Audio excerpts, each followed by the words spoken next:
Bagi yang mau catat maka silahkan. Syurut sihhatis salat. Kita kembali kepada syarat tentang salat. Ada rukun salat, ada syarat sahnya salat. Ya, rukun salat insyaallah nanti malam Jumat depan akan kita bahas. Ya, ini syurut sihhatis salat 15. Bermula syarat sahnya salat itu ada 15. Yang pertama al-islamu, yaitu beragama Islam. Ya, kita kalau pengen sholat sah, kita persyaratannya harus beragama Islam. Ya. Wa tamyizu, apa tamyiz? Tamyiz itu adalah orang yang sudah berumur 15 tahun atau sudah balik. Ya. Tamyiz itu orang yang sudah balik. Apa balik itu? Ada berapa ciri-cirinya balik? Ada tiga. Tamamu khamsa asyarata sanatan, sempurna umur 15 tahun. Ya. Yang kedua wal ikhtilam. Ya. Mimpi dewasa. Yang ketiganya adalah berapa? Yang ketiga adalah haid. Itu cirinya balik. Pak Ustadz, saya mau umurnya baru 9 tahun, tapi Pak Ustadz saya sudah datang bulan, gimana? Udah balik. Sudah tamyiz. Tamyiz itu sudah balik. Ya.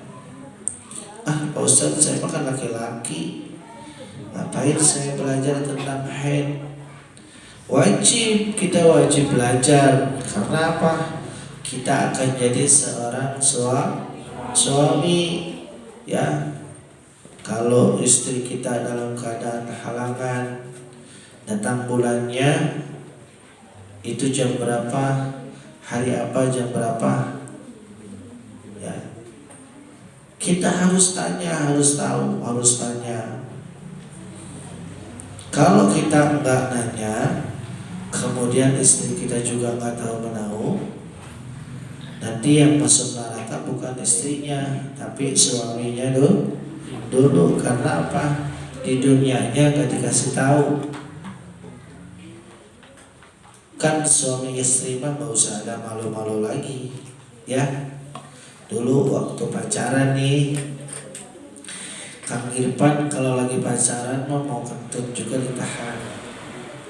Ya, mau kentut juga ditahan, malu. Masya Allah, malu banget ini.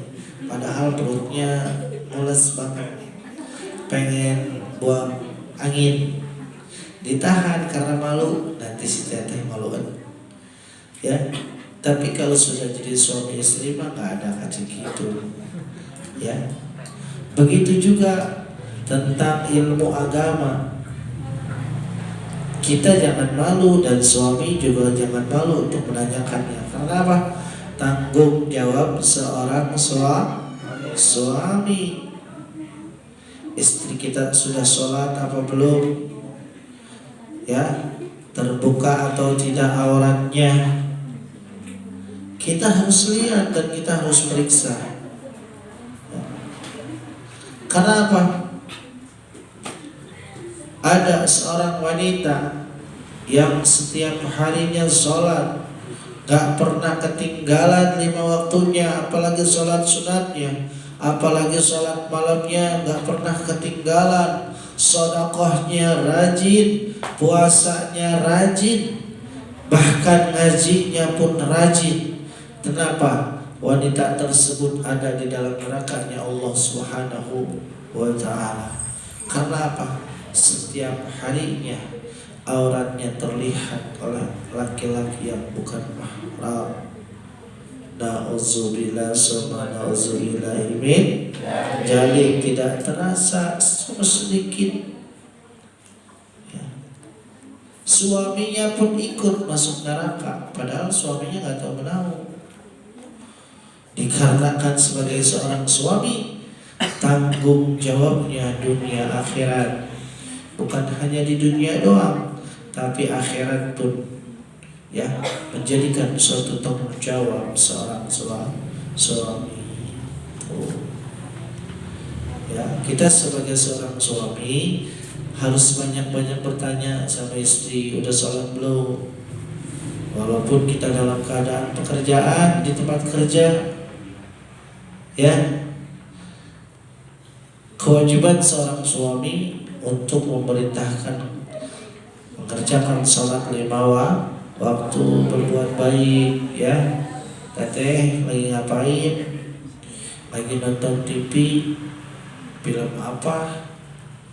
Ya, namanya filmnya film apa? Oh, Masya Allah, di Indosiar ya. Subhanallah. Ya. Iya, memang Indosiar itu lagi ngetrend sekarang. Karena apa? Kehidupan kita banget, ya. Percintaan, wah Masya Allah, ya. Pengkhianatan, perselingkuhan, dan macam-macam pokoknya Pak. Ya, kehidupan kita banget. Itu Indosiar, ya. Kadang-kadang yang nontonnya sambil nangis, ya, Masya Allah. Biasa kalau orang, ya, kalau udah nonton saking keserunya sambil nangis, ya, Masya Allah, selalu, ya. Tuh. Kita ambil hikmahnya, gak apa-apa nonton TV, tapi ambil hikmahnya, ya. Ketika mendengar azan, tunda dulu, salat dulu, ya. Karena apa? Wanita itu, karena kalau datang bulan nggak ada waktunya, tiba-tiba aja. Kalau misalkan udah azan terus kita masih nonton TV, Masya Allah, ntar dikit lagi nih, dikit lagi iklan, ntar dikit lagi iklan. Tiba-tiba kita datang bulan. Itu yang 5 menit tadi kita abaikan, itu akan menunggu nanti waktu kita di nerakanya Allah Subhanahu wa ta'ala. Ya, karena apa? Bahasa Sundanya ngalalakeun sholat. Nanti yang bertanggung jawab adalah suaminya. Telepon waktu di kerjaan, enggak, teteh lagi ngapain di rumah? Nonton TV, film apa? Film ini Indosiar ya. Ini udah jam berapa, udah sholat apa belum? Ya, tuh. Seperti itu harus tanya. Kalau belum sholat, sholat dulu. Nanti yang disiksa, gitu. Gak apa-apa, ya. Kita harus bisa menjalankan dan menegakkan amal ma'ruf nahi munkar sebelum ke orang lain, di keluarga kita sendiri. Yang selanjutnya tadi yang pertama al-islamu, yang kedua tamyiz. Tamyiz itu adalah yang sudah balik. Wa dukhulul waqti, yang ketiganya masuk waktu. Wal ilmu bi fardiyatiha, yang selanjutnya harus mengetahui yang perlu di dalam sholat. Harus diantaranya niat, rukun sholat, itu semuanya fardu di dalam sholat. Insyaallah nanti malam Jumat depan kita akan bahas rukun sholat. Itu ada 15 terbagi 3 bagian. Ada yang namanya rukun qauli, rukun fi'li, rukun qalbi. Apa rukun qauli? Bangsa ucapan. Ini wajib semuanya 15 di dalam sholat. Kalau salah satu kita tinggalkan, maka sholatnya nggak sah. Ya. Apa sih rukun fi'li? Fa'ala, fi'lun itu perbuatan, gerakan. Di antaranya ruku. Ini rukun fi'li, rukun perbuatan. Yang terakhir rukun qalbi. Apa sih qalbi itu? Masya Allah. Pada tahu kan qalbi mah hati pokoknya. Ada 2 rukun qalbi. Yang satu niat, yang kedua tertib. Ya, seperti itu. Wa'ala ya'taqida fardhan min furudiha sunnatan. Yang selanjutnya berapa? 5. Jangan menekatkan yang fardu di dalam sholat itu sunat. Contohnya, jangan pernah menekatkan yang fardu di dalam sholat itu sunat. Yang kelima, di antaranya seperti baca Fatihah. Wajib atau sunat? Wajib. Kalau baca surat sunnah. Kadang-kadang kita kebalik, ya, baca surat yang panjang-panjang disebut wajib, sedangkan baca Fatihah diabaikan. Kadang-kadang bacanya gancang, ya,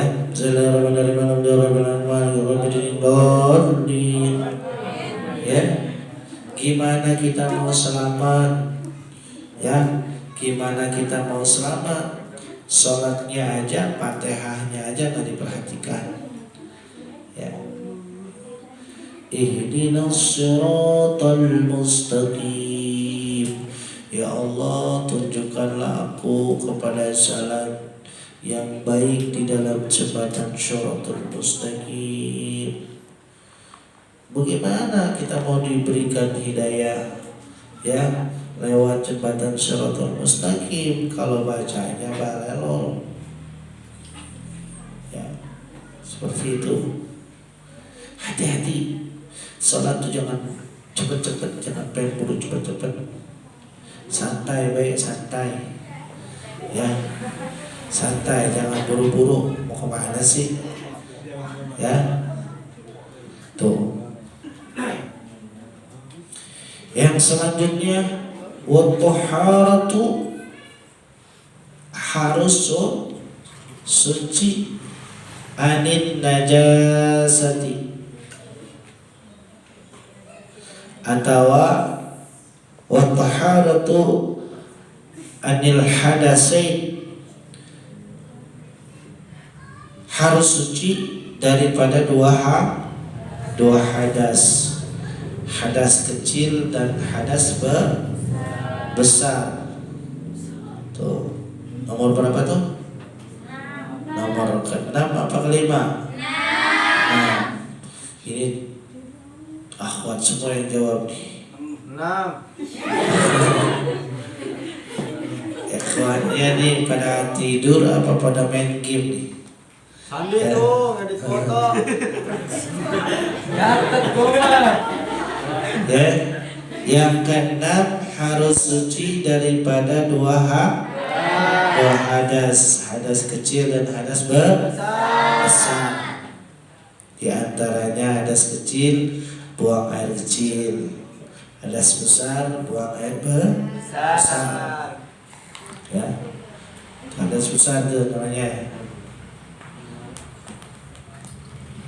Selanjutnya nomor berapa? 7. Wa-taharatu 'anil najasati, harus suci daripada najis. Bisaubi wal badani wal makan, harus suci daripada najis pada pakaiannya, pada badannya, dan tempat sholatnya, ya. Jangan habis main ayam atau main burung atau main di comberan atau main di solokan, ya, langsung ke dalam musola aja sholat, ya. Harus periksa dulu. Ini habis main bola, ya, hujan-hujanan basah, ya, lari-lari, doa aja nih, takut ketinggalan, buru-buru nih, maghrib itu waktunya sedikit, akhirnya ngambil wudhu langsung ikut sholat. Masya Allah, ya. Kita periksa dulu pakaian kita, ya. Ini ada yang bolong apakah nih, yang sering ngerokok, ya. Diharapkan sholat itu pakai kain harus ada lapisannya. Celana sontok contohnya, ya. Takutnya ada yang sakit di belakang, ya. Orang suka iseng soalnya, orang lagi sholat ditarik kainnya, ya. Ya, begitu juga akhwat sama akhwat nih, mentang-mentang sholatnya di dalam rumah, mentang-mentang sholatnya di dalam kamar sendiri, ya, nggak pakai alas, pakai mukena doang. Masya Allah, ya. Hati-hati, ya. Apalagi sekarang mukenanya transparan, dikhawatirkan, ya. Hati-hati nih, ya, rekan-rekan akhwat, ya. Sholat itu harus betul-betul kita periksa. Kita periksa dari pakaian kita, ya. Diusahakan kita mempunyai baju khusus, celana khusus untuk sholat. Jangan sholat itu, tidur itu, main itu. Kang Ocos teman, ya. Jangan kita khususkan untuk sholat, ya. Punya celana panjang atau baju panjang, khususkan buat sholat. Apalagi untuk rekan-rekan ikhwan, baju koko yang bagus, ya, mereknya Amo, ya, belum lunas, Masya Allah, ya. Yang bagus-bagus. Kita mau berhadapan dengan Allah Subhanahu wa Ta'ala, bukan berhadapan dengan presiden. Jangankan kita, ya, mau berhadapan dengan Allah Subhanahu wa Ta'ala, kita berhadapan dengan seorang direktur, sementara kita akan diangkat jadi seorang karyawan, maka kita harus berpakaian yang bagus. Kita nurut pakaian yang bagus, pakai wangi-wangian, Masya Allah. Ngacanya dari jam 5:30 sampai jam 7, gak beres-beres itu.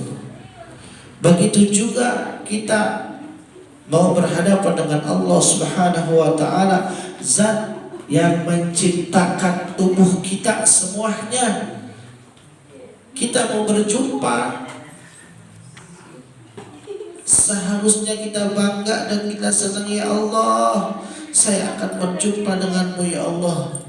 Aku serahkan semua hidupku. Bahkan kita sering baca, inna salati wa nusuki wa mahyaya wa wa mamati lillahi rabbil.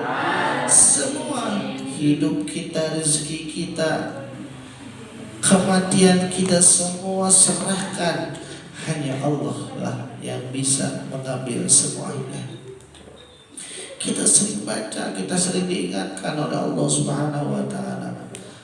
Ya, rekan-rekan semua, kalau sholat pakai pakaian yang bagus semua. Mukena yang bagus keluarin.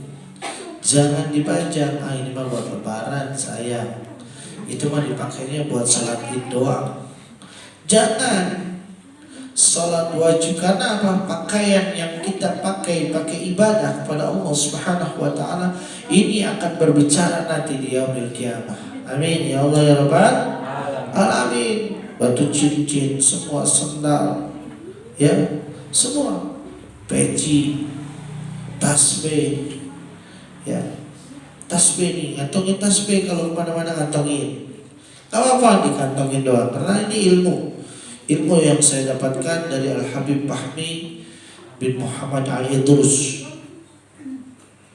Ya, ini kenangan dari beliau nih. Alhamdulillah sampai sekarang gak pernah hilang. Ya, ini kenangan dari beliau. Antum bawa ini, walaupun gak dibaca, tolong bawa ini, biar antum selalu ingat kepada Allah Subhanahu wa Ta'ala. Bawa tasbih itu kantongin di mana-mana pun. Di tas kita, taruh di tas kita. Bahkan dengan diberikan ilmu, bahkan selalu kunci motor selalu ditempelin tasbih. Karena apa? Biar kita ingat dalam kendaraan, ingat sama Allah. Ingatlah selalu berzikir kepada Allah Subhanahu wa Ta'ala. Kan akhwat ada sekarang tuh yang model apa? Yang dipencet, ya. Harganya berapa tuh? 20.000. Iya. Harta kalian yang diberikan atau yang dibelanjakan buat untuk mendekatkan diri kepada Allah Subhanahu wa Ta'ala, harta tersebut nanti akan nunggu kita di surganya Allah Subhanahu wa Ta'ala. Jangan sayang. Kalau mau beli barang buat ibadah jangan sayang. Ya, kain BHS 5 juta, kalau ada uangnya beli. Jangan sayang. Karena apa? Buat ibadah. Ya, kalau ada uangnya. Ya, kita lanjut. Ya, harus suci daripada najis pada badannya, bisaubi wal badani, badan kita nih. Ya, biasanya laki-laki nih yang gak pernah memperhatikan badannya. Kadang-kadang bau apa ya? Bau macam-macam dah. Bau kembang 7 rupa kadang-kadang. Ya, karena apa? Gak pernah dia perhatikan. Suka bau bukhur. Ya, Masya Allah. Ya, suka bau bukhur badannya. Macam-macam kembang 7 rupa. Kita ambil dulu badan kita nih, udah bersih apa belum. Kalau perlu mandi, mau sholat mandi, bonto-bonto tadi. Ya, sholat. Karena apa? Wajahnya orang yang sering sholat dan kesiram air wudhu, wajahnya akan bercahaya. Walaupun orangnya hitam, ya, walaupun orangnya hitam, tapi dia sering ambil air wudhu, beda wajahnya. Ya, beda wajahnya. Contoh ini mah contoh. Ya, iya. Contoh guru-guru kita. Ya, lihat. Mama ajangan nahroi, Abuya mama ajangan nahroi. Kenapa sih orang pada datang sendiri tanpa diundang? Ribuan orang berdatangan. Karena apa? Pancaran cahaya ilmunya menerangi semua hati seseorang, sehingga datang semua. Kenapa sih makam kerabat Empang didatangi orang dari penjuru manapun berdatangan? Karena apa? Ada suatu sinar pancaran ilmu, pancaran kemuliaan beliau, sehingga orang berdatangan. Seperti itu orang yang selalu berwudu, orang yang tak pernah lupa dengan berwudu dan berzikir kepada Allah Subhanahu wa Ta'ala, orang tersebut akan mendapatkan pancaran cahaya yang luar biasa. Amin ya Allah ya Rabbal alamin. Antum tak? Nah, dikit lagi ya.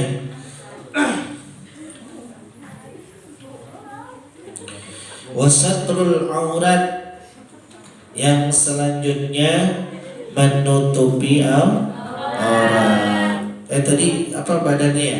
Wal makan dan tempat sholatnya tadi. Udah ya?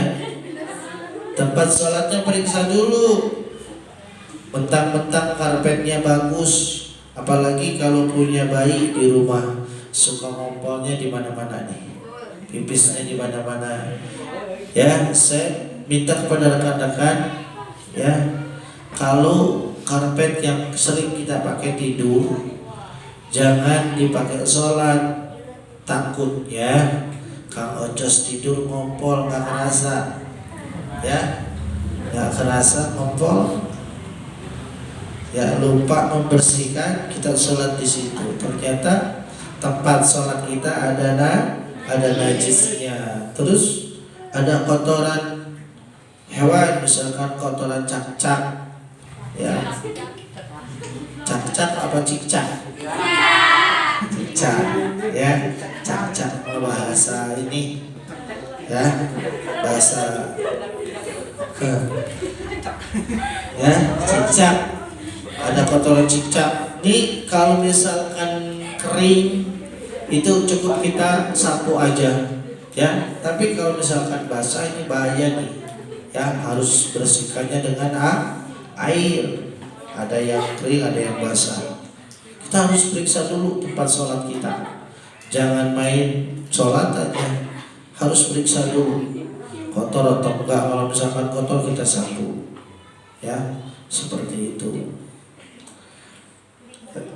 Yang selanjutnya wasatrul aurat, yang selanjutnya adalah menutupi aurat, ya. Aurat perempuan itu dari ujung kaki sampai ujung rambut. Dalam keadaan sholat hanya wajahnya aja yang bisa terlihat. Ya, syukur alhamdulillah. Kalau mau pakai apa? Sadar, ya, biar tidak terlihat semua. Belajar kalian di hadapan Allah Subhanahu wa Ta'ala, tubuh kalian tertutup, ya. Mentang-mentang di dalam kamar ini mah, Masya Allah, ya. Sama laki-laki juga, periksa dulu kainnya. Yang sering ngerokok nih masalahnya nih, ya, yang sering ngerokok, yang tidur pakai kain itu, main kain itu, ya. Ya, jalan-jalan pakai kain itu. Ya. Iya, periksa dulu, harus periksa. Ya, aurat laki-laki itu di bawah dengkul, di atas bujang. Pak Ustadz, saya mah pakai celana training weh. Cukup, memang bisa. Yang penting auratnya tertutup, cuman kurang sopan. Masa kita berhadapan sama Allah telanjang, ya enggak? Kurang sopan, harus rapi, ya. Sebab Nabi Muhammad SAW cinta dengan keindahan, cinta dengan kerapihan, ya. Jangan dekil and dekumal and dekucel, ya, harus rapi, harus rapi. Yang selanjutnya wastiqbalul kiblat. Yang selanjutnya menghadap kiblat. Tuh, Masya Allah, ya. Jangan menghadap ngidul. Ya, kalau misalkan nih kita ada di daerah orang, misalkan, ya, kita mau camping di gunung, kita harus tahu dulu arah kiblat sebelah mana. Arah kiblat sebelah mana? Kita nggak tahu, bertanya sama orang ahli kampung situ, bang, arah kiblat sebelah mana? Gitu. Kalau kita nggak berusaha untuk menanyakan kiblat, maka kita sangat jauh daripada rahmat Allah Subhanahu wa taala. Ya. Orang yang bertanya tentang kiblat, orang tersebut dekat dengan rahmatnya Allah Subhanahu wa taala. Karena apa? Orang yang menanyakan tentang kiblat adalah orang yang ingat sama ibadah kepada Allah Subhanahu wa taala. Tuh. Ya. Makanya kemarin rekan-rekan sedang camping, selalu pesan jangan tinggalkan sholat dimanapun kita berada. Ya.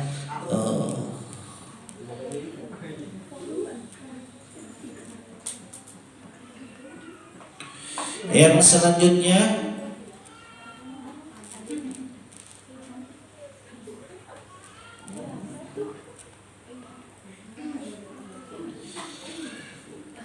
Bigai nafilatan safaril mubah, walaupun dalam keadaan salat nafilah atau salat sunat safar, ya, salat sunat dalam keadaan perjalanan, ya, kita harus tahu kiblatnya sebelah mana, ya, walaupun dalam keadaan salat safar. Salat safar itu apa?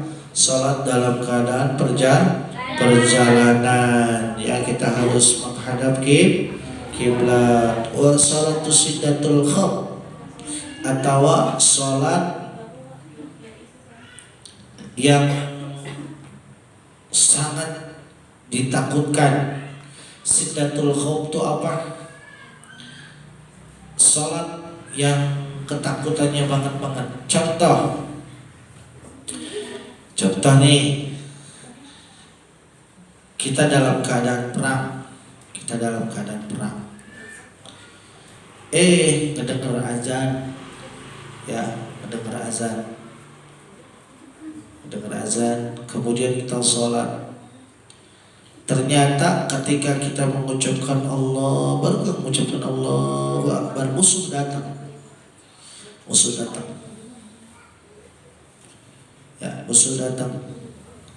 Dikhawatirkan takut kita ketebas leher kita, boleh kita batalkan. Tapi sholat tersebut harus menghadap kiblat, walaupun dalam keadaan ketakutan.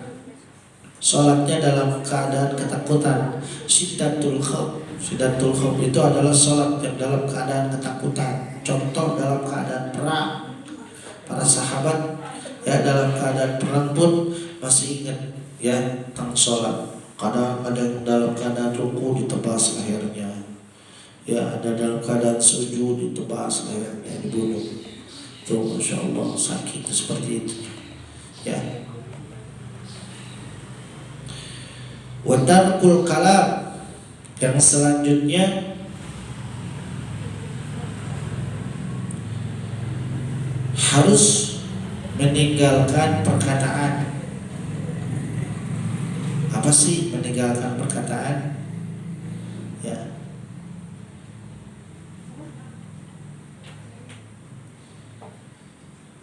jangan berbicara. Ya, ayo imam sudah bentar lagi mau Allah Akbar, gak ngobrol, tadi habis sholat. Biasa nggak bisa kurang, handphone gue dijualnya segitu-gitunya. Taruh habis sholat, janjian COD-nya di mana? Itu kadang-kadang ngobrol, itu mau jual motor murah, gimana ininya? Hayo ngobrol. Padahal imam sebentar lagi mau ruku, ngobrol. Itu harus kita tinggalin, ya, tinggalin perkataan, ngobrol. Wa tarkul af'al, atau meninggalkan perbuatan. Contoh, ya, sholatnya namun diem, kadang-kadang tangannya nyubit, Sampai ya kadang-kadang iseng Noel tangan orang, kadang-kadang lagi orang lagi apa ini namanya tahiyat sentil, kamu diam tangannya ya, kamu diam, bergerak kamu diam tangannya. Kalau kata orang Temah ketul, kamu diam ya. Terus kan akhwat ngikutin lagi, mentang-mentang di kamar pada joget sholat. Ada yang lihat ini ya, ada yang lihat ini. Jangan ya, mentang-mentang gak ada yang lihat ya pada joget. Jangan, karena apa? Kita sedang berhadapan dengan Allah. Di antaranya seperti itu ya. Mudah-mudahan yang 15 perkara ini menjadikan sebuah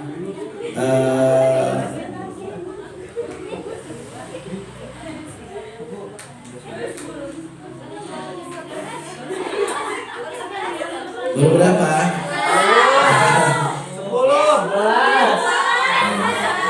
11. baru berapa? Baru 10 ya, baru 10. Watarkul af'alil kasir ya, meninggalkan perbuatan ya, pergerakan yang banyak ya, gerak-gerak yang banyak itu ya.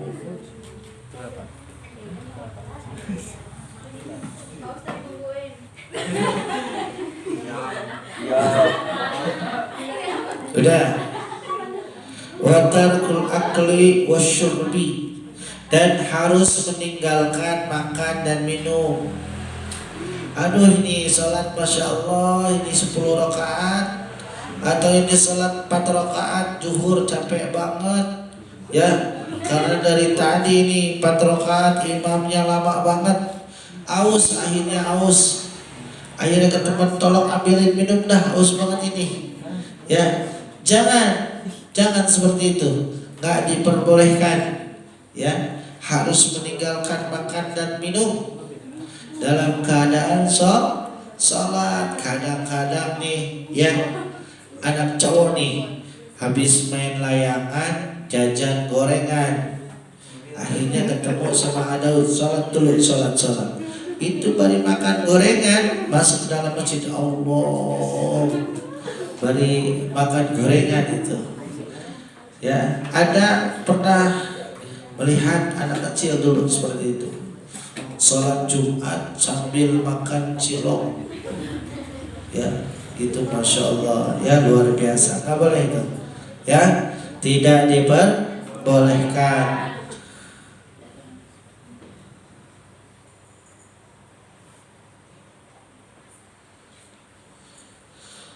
Wa ana yamdi ruknun qauliyun aw fi'lun ma'a syakkin bi niyyati taharrumi.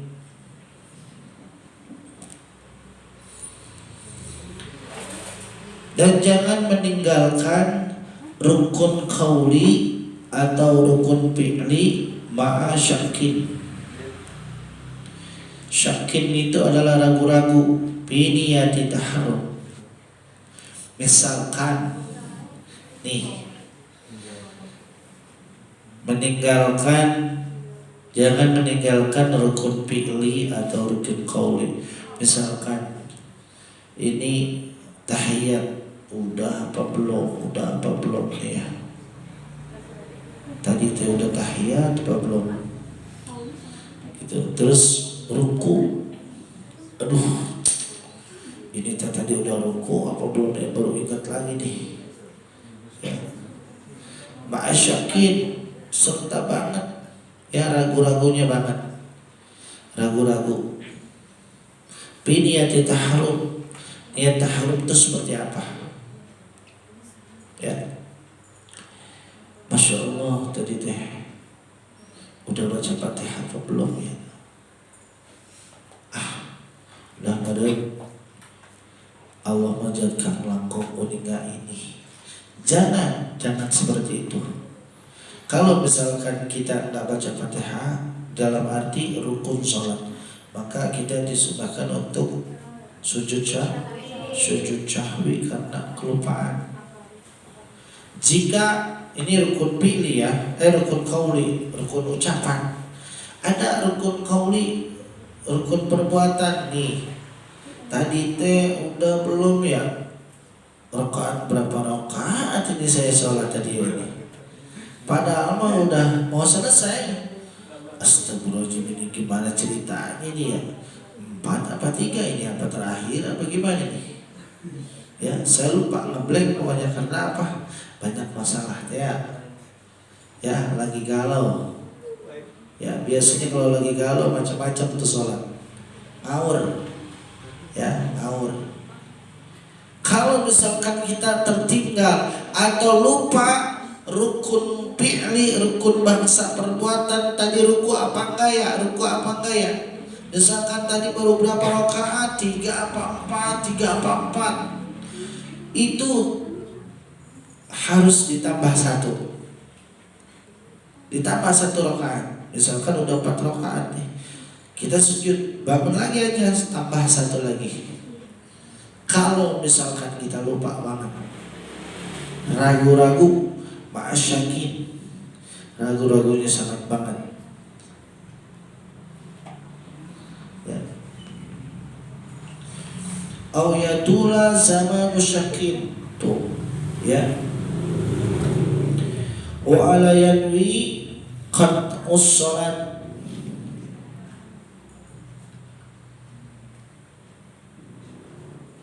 qat'us salat au yataraddadu fi qat'iha wa ala taqlili qat'iha bisyai'in. Jangan sekali-kali memutuskan sholat.